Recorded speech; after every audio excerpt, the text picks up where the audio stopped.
हरि ओम तत्सत्। हरि ओम तत्सत्।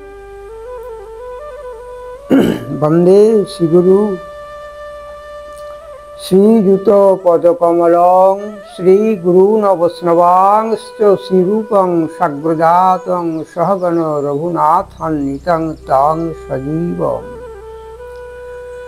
साद्वैतं सावधूतं परिजन सहितं श्रीकृष्ण चैतन्य देवं श्री राधा कृष्ण पादान सहगण ललिता श्री विशाखादितांश्च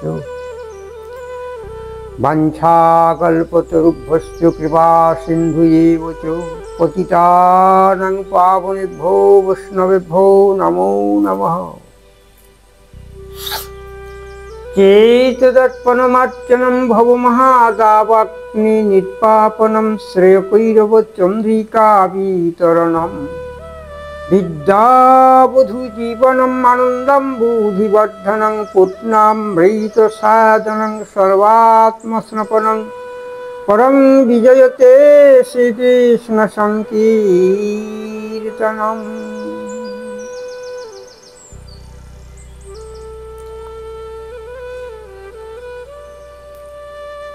वंदे कृष्णं नारायणं वंदे कृष्णं व्रजप्रियं वंदे कृष्णतपायनं वंदे कृष्णं पितासुतं सच्चिदानन्दरूपाय विश्वोत्पत्त्यादिहेतवे तापत्रय विनाशाय कृष्णाय वयं नमः।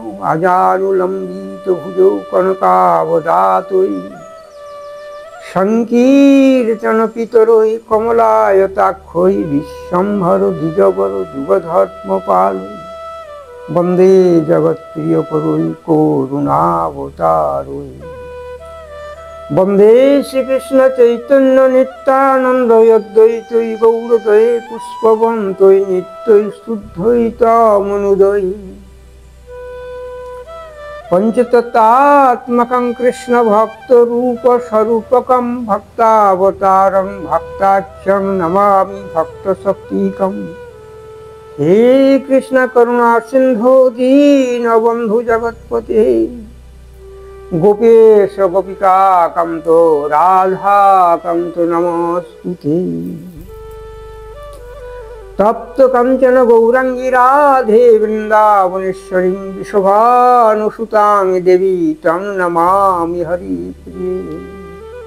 आनंदमय लीला विक्रय हेमाडोद्भत्स्य विसुंदराय तस्मै महाप्रेम रसाय प्रदाय चैतन्य चंद्राय नमो नमस्ते। यत्सैव पदम्बुज भक्तिलोभो प्रेमाभिधान परम पुरुष तस्मै जगन्मंगल मंगलाय चैतन्य चंद्राय नमो नमस्ते। वंदे कृष्णं नारायणं वंदे कृष्णं नारायणं नमस्कृत्य नरं चैव देवीं सरस्वतीं चैव ततो जयमुदीरये। व्यासं वसिष्ठनाप्तरं शक्रे पत्रकल्मषं पराशरत्मजं वन्दे सुकतातं तपोनिधिं। व्यासाय व्यासरूपाय विष्णुरूपाय विष्णवे नमो वै ब्रह्म विधये वसिष्ठाय नमो नमः। हरि ओम तत्सत्। हरि ओम तत्सत्।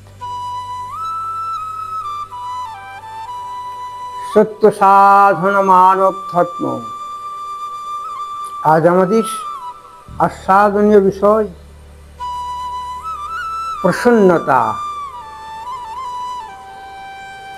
प्रसन्नता प्रतिटी मानुषेरই काम्य। मानसिक प्रशांति एवं शुभबोधेर उच्चभूमि हलो प्रसन्नता। सुधी सज्जनगण এই যে আমাদের মনুষ্যতর জীবন আমাদের প্রত্যেকেরই কাম্য হয় আমরা একটু শান্তিতে প্রসন্নতায় যেন জীবন যাপন করে পরম পরিতৃপ্তি লাভ করি। তাই এই প্রসন্নতা পাওয়ার কতকগুলি সবিশেষ নিয়মাবলী বা সূত্র আছে। বিনা সূত্রে তো আর কোনো কিছুই সমাধান হয় না। তাই জীবনের অঙ্ক সমাধানে আমাদের এই অমোঘ সূত্রগুলি অবশ্য পালনীয় এবং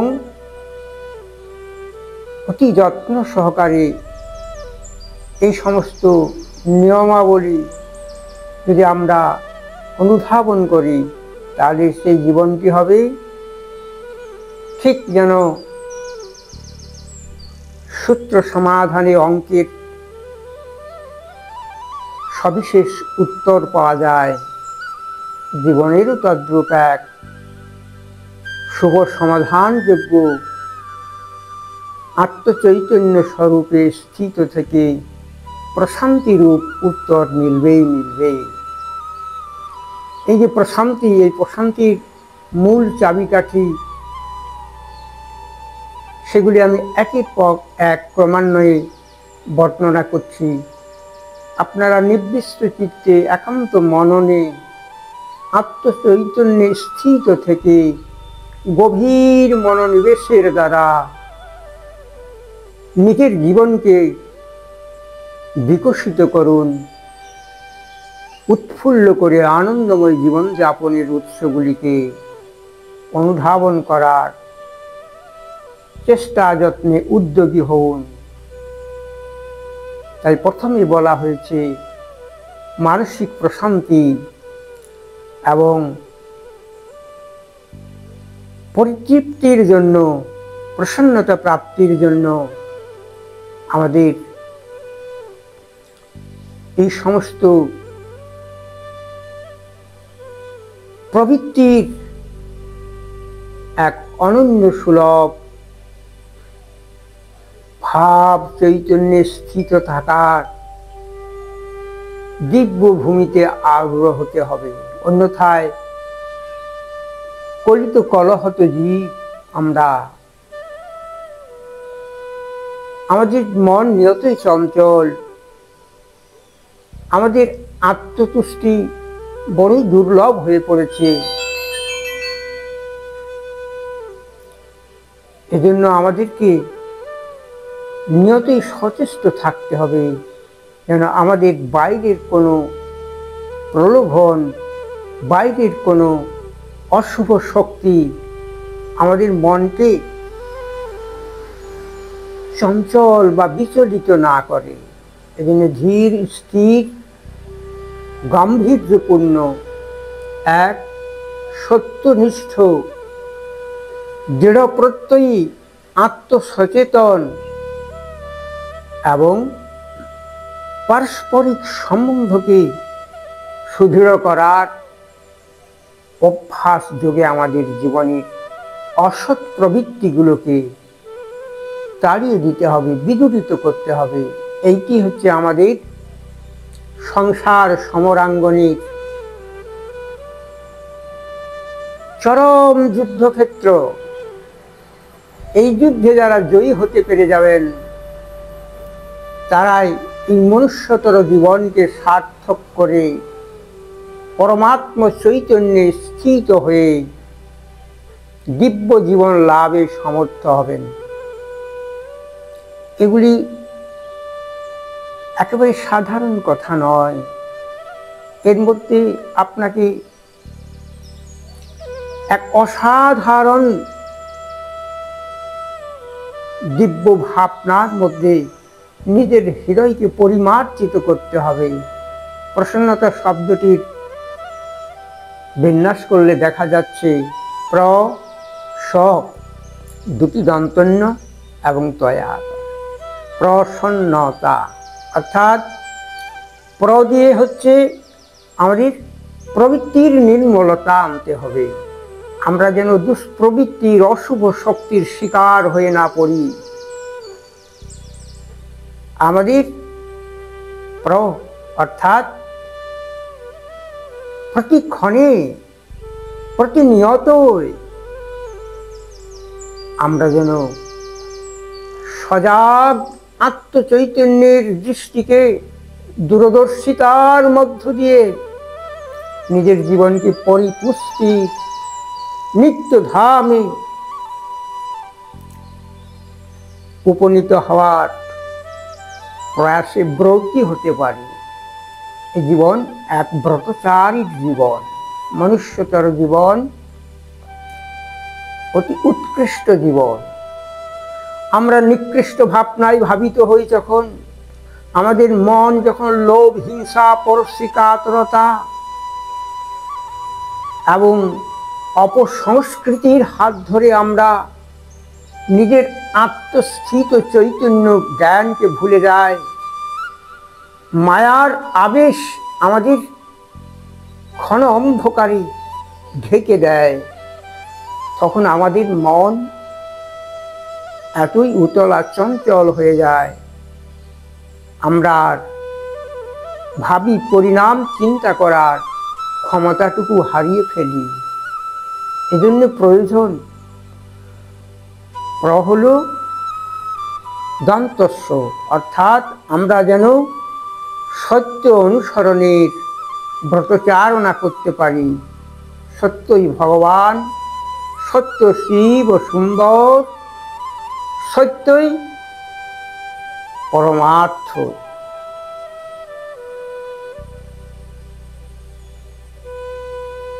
আর দন্তস্ব কি বলে দেখুন না, দন্তস্ব আবার বলে আসছেন যে তুমি সহিষ্ণু হও, ধৈর্য, স্থৈর্য, জ্ঞান, বিবেক, ত্যাগ, সহিষ্ণুতা, মানবতার দিব্য আভরণে তুমি অলঙ্কৃত হও, তোমার শোভা বর্ধিত হও, তুমি নিজেকে নিজের জন্য সুন্দর করে সমদর্শিতার আবেশে আবেশিত করে নিয়ে সৎসঙ্গ করো, সদাচারী হও, সমদর্শী হও,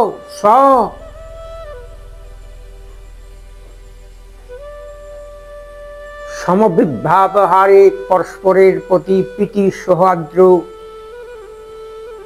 সম্প্রীতির আলোকে তুমি নিজের জীবনকে উজ্জ্বলতায় ভরিয়ে তোলো। তোমার সেই দিব্য অলঙ্কারগুলি তুমি যদি আত্মচৈতন্যের সঙ্গে সমৃদ্ধ করতে পারো, তাহলে তোমার জন্য প্রসন্নতা এক মুহূর্ত ত্যাগ করবে না। নিয়তই প্রসন্ন থেকে, পবিত্র থেকে, পরাজ্ঞানী, পরম চৈতন্যময় আবেশে পরপারের যাত্রাকে তুমি এই রণাঙ্গনে, এই সংসার রূপ রণভূমিতে যোগারূঢ় হতে পারতে। এর নাম যোগ।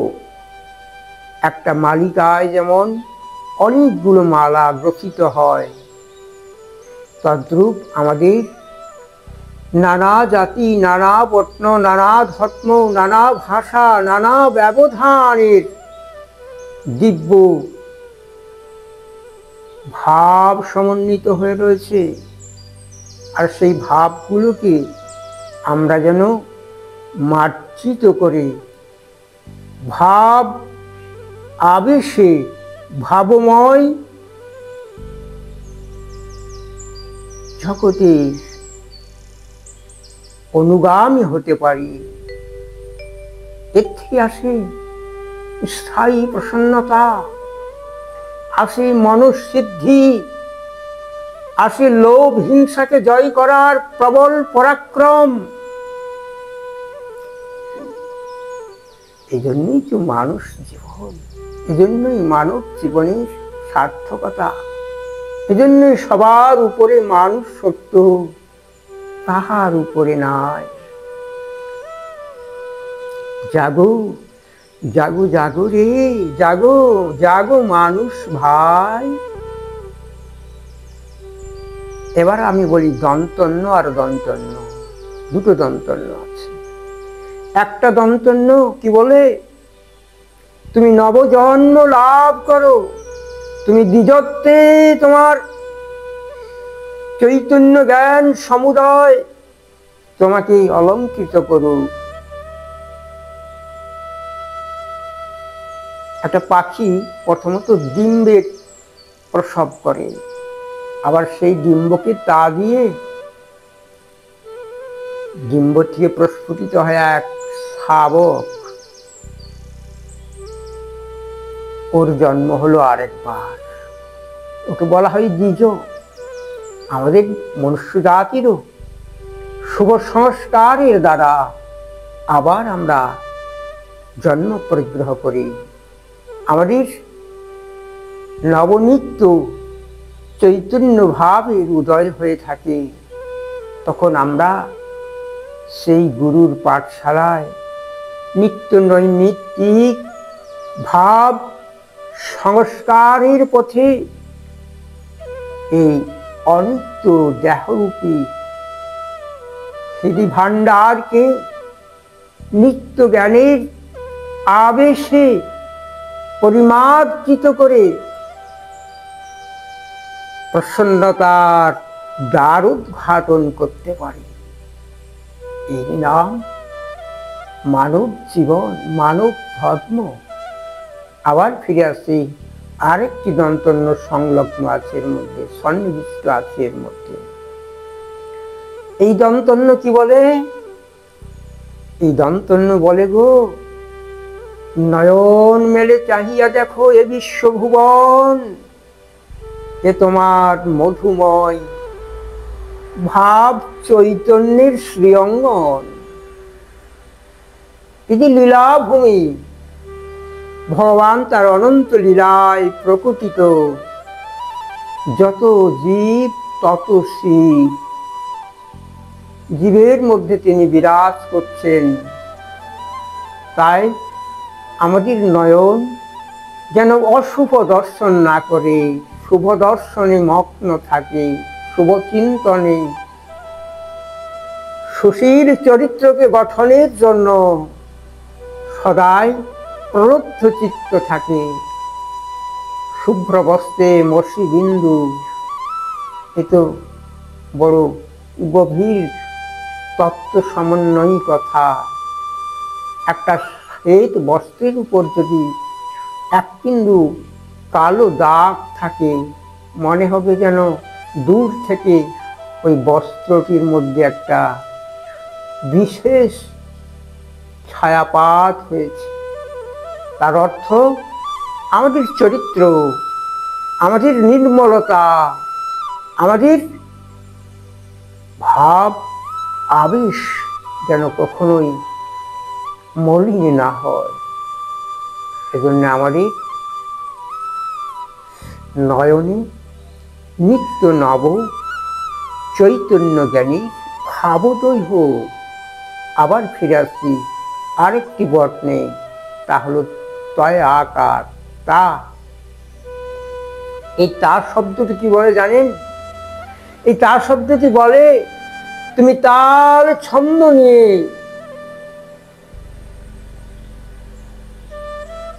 নিজের আঙিনায় তুমি নিত্যে মাতোয়ারা হয়ে যাও। বিশাল ভূখণ্ড ভারত ভূমি, যে অনেক বিস্তীর্ণ আঙিনা, যে তাল ছন্দ বৈচিত্র্য থাকে, তাহলে আমরা এই বিশাল আঙিনার মধ্যে অবাধে এক নব ছন্দোদ্গমের মধ্য দিয়ে একে অপরের সঙ্গে তালে তালে নতুন অভিসারে নবচেতনা নিয়ে সুন্দর নৃত্য করতে পারবো গো। তখন আমাদের সংস্কৃতির আলোকে জীবন হবে উজ্জ্বলতার ধ্রুবতারা। এই তো প্রসন্নতা। শুধু ক্ষণিকের আনন্দ, বিলাসভূষণ, না না, এর থেকে প্রসন্নতা আসে না, এর থেকে আসে মালিনতা। এর থেকে মানুষের মধ্যে আজকের দিনে আমরা দেখছি শুধু টেনশন আর টেনশন, অর্থাৎ তার মনের মধ্যে প্রশান্তি নেয়, আনন্দ নেয়, শুধু উদ্বেগ ভরা মন, চাঞ্চল্য মুখর তার হৃদয়, কোথাও সে শান্তি পাচ্ছে না।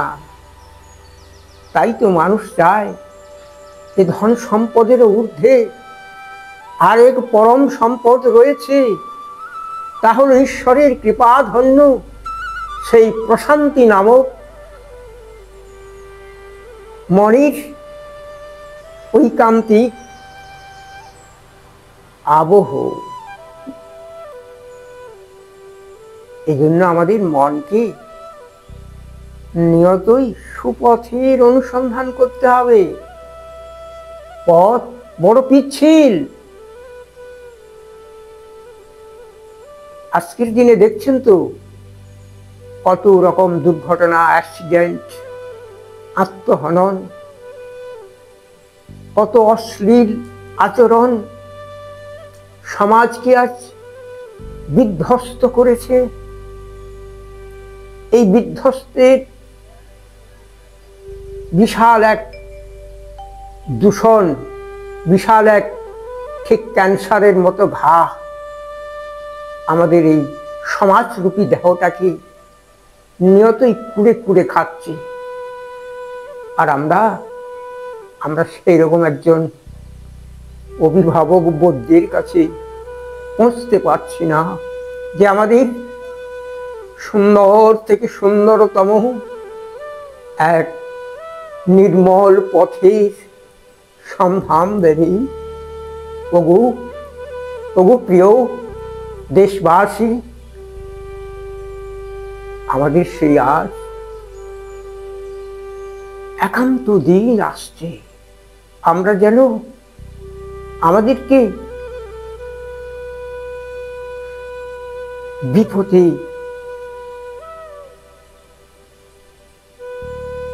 থেকে নিজেকে মুক্ত করার এক মুক্তিপণ, এক সংগ্রাম মুখর, এক দিব্য চেতনায় ভাস্বর হওয়ার বিপ্লব আনতে পারি।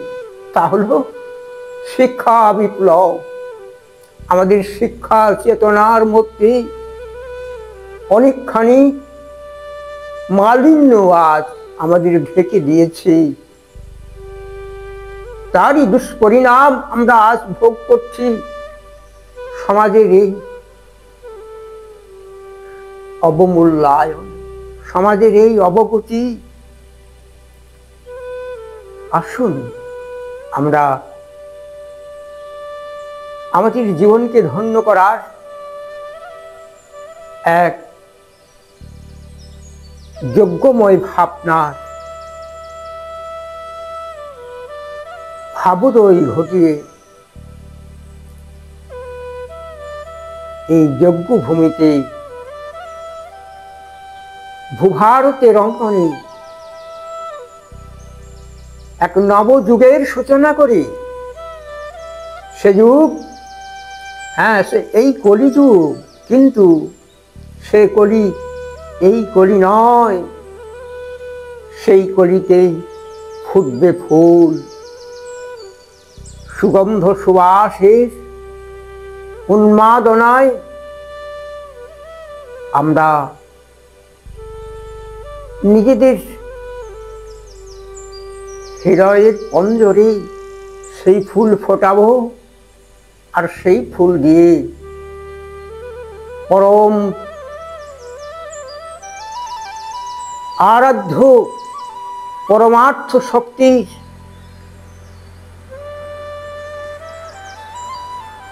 বেদি মূলে সমর্পণ করে চিরধন্য হব। আমরা মানুষ, আমাদের মানবিক চেতনা, আমাদের নিয়ে চলার ভাব, আমাদের ষড়ঋতুর নিয়ন্ত্রণ, আমরা ঠিক যেন একজন যোগ্য চালক তার গতিমান গাড়িকে গন্তব্যে পৌঁছে দেয় সময় মতো, আর যাত্রীরা তার সেই কুশলতায় তাকে ধন্যবাদ জানায়।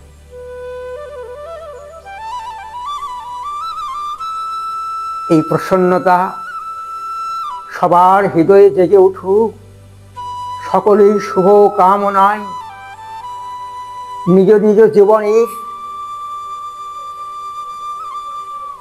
আনন্দময় ভাবনাটুকু ভগবত চরণে অর্পণ করুক। দৃঢ় আত্মবিশ্বাস এবং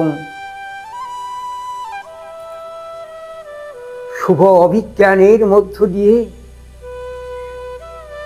নিত্য নবঘন চৈতন্য স্বরূপে আত্মমনন করুক। এই নিবেদন রেখে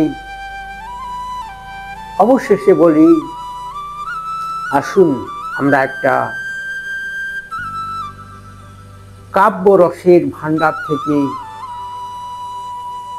এই প্রসন্নতা রসের ভাবোদয় কিভাবে আমাদের হৃদয় হবে সেই রস আস্বাদন করি। হরি ওম তৎসৎ, হরি ওম তৎসৎ।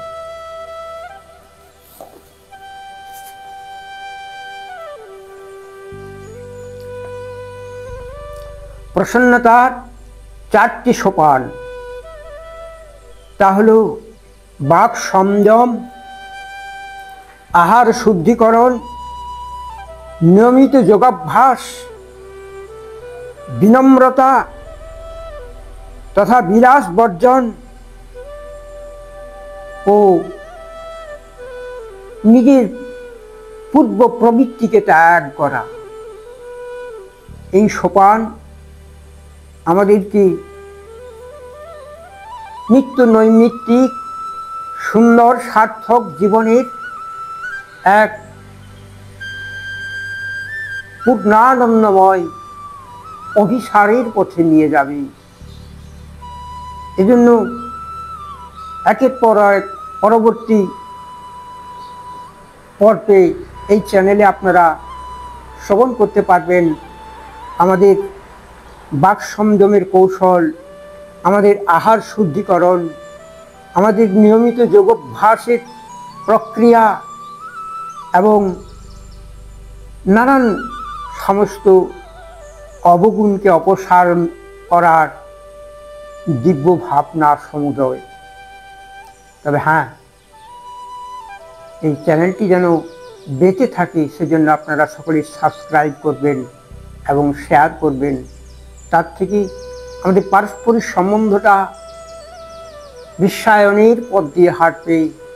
আমরা যেন শুভ শক্তির সঞ্চারণে, শুভ ভাবোদয়ের মধ্য দিয়ে, শুভ আবেগ মথিত হৃদয় নিয়ে আমরা নিজেকে নিজে পরম পবিত্রতার পথে আনন্দে, পরমানন্দের উৎস সন্ধানে ব্যাপৃত থাকি। তাতে মৃত্যুর দিন পর্যন্ত আমাদেরকে অপ্রসন্ন হতে হবে না। আমাদের দুঃখ, ব্যথা, বেদনা সমস্তই আমরা অক্লেশে বীর যোদ্ধার মতো অপসারিত করে আত্মচৈতন্যে স্থিত থাকতে পারব। আসুন এবার ছোট্ট একটি কবিতা, এই কবিতার নাম হচ্ছে সমাধান। সমাধান কিভাবে হবে তা একবার লক্ষ্য করুন। সমতা আসুক ফিরে, বৈষম্য হোক দূর, সততা সত্য সদ্গুণের মাঝে মধুময় সুর, সদ্য ফোটা ফুল যেমন সুরভি অম্লান, সরসতার মাঝে চৈতন্য স্মৃতি মহতি বিজ্ঞান, সবিনয়ে সখ্য শান্তির জ্ঞানময় বোধোদয়, সরল বিশ্বাসে সমদর্শনে নির্মল সদাশয়। এবার আসছে মা। গেল মা। মানবিক জ্ঞান বড়ই দুর্লভ, সহজে নাহি মেলে। মাধুর্যময় রসবিজ্ঞান দূরিতে করে সংকট অবহেলে। মাতৃত্বের অপমান নিপীড়ন নির্মম ধিক্কার, মানব ধর্মের বুকে বড় সেল অনিবার। মানুষের তৃপ্তি ক্ষুধাকেও করে পরিতৃপ্ত, মানিও নিশ্চয় এ বুদ্ধি শুভ শান্তি দীপ্ত। এবার আসছে ধার। ধার দেনা নয় নুন ভাতে বড় সুখ, ধারাপাত পড়েছ কি বৃথা পরাণ মুখ।